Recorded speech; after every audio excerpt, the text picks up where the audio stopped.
কোন বিহাৰী লোক মানে কোন? বিজয় গুপ্তাটো মই জেগাত অসমীয়া মানুহ। তো বিজয় গুপ্তা যদি বিহাৰী হ'ল তেতিয়াহ'লে আমিবোৰোতো কেতিয়াবা কনৌজৰ পৰা আহিছিলোঁ ভাই। আকৌ অসমৰ বহুত মানুহ সীমান্তৰ সিপাৰৰ পৰা আহিছিল, মংগোলীয়সকল এটা জেগাৰ পৰা আহিছিল, আমাৰ আৰ্যসকল এটা জেগাৰ পৰা আহিছিল, তেনেকৈতো মানুহ আহে। তেতিয়াহ'লে জ্যোতিপ্ৰসাদ আগৰৱালাও আপোনালোকে মাৰোৱাৰী বুলিয়ে ক'ব লাগিব। এইবিলাকতো আপোনালোকে ক্ৰিয়েট কৰা বস্তু ন।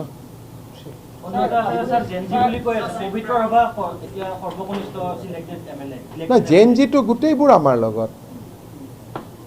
আমাৰ যদি একফালৰ পৰা চাই পবিত্ৰ ৰাভা, মিলন দাস, ৰূপালী লাংথাচা, ধীৰাজ গোৱালা, চবতো জেএনজি আমাৰ পৰাই জিকিছে।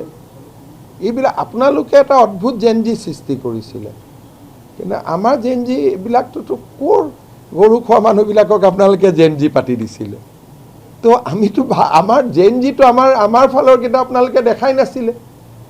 পবিত্ৰ ৰাভাৰ নামটো আজি আপুনি ল'লে, ভাল পালোঁ। ইমান দিনটো আপোনালোকে পবিত্ৰ ৰাভা বুলি মানুহ এজন যে আছিল মানাই নাছিলে, কাৰণ বেচেৰা ট্ৰাইবেল ল'ৰা এটা।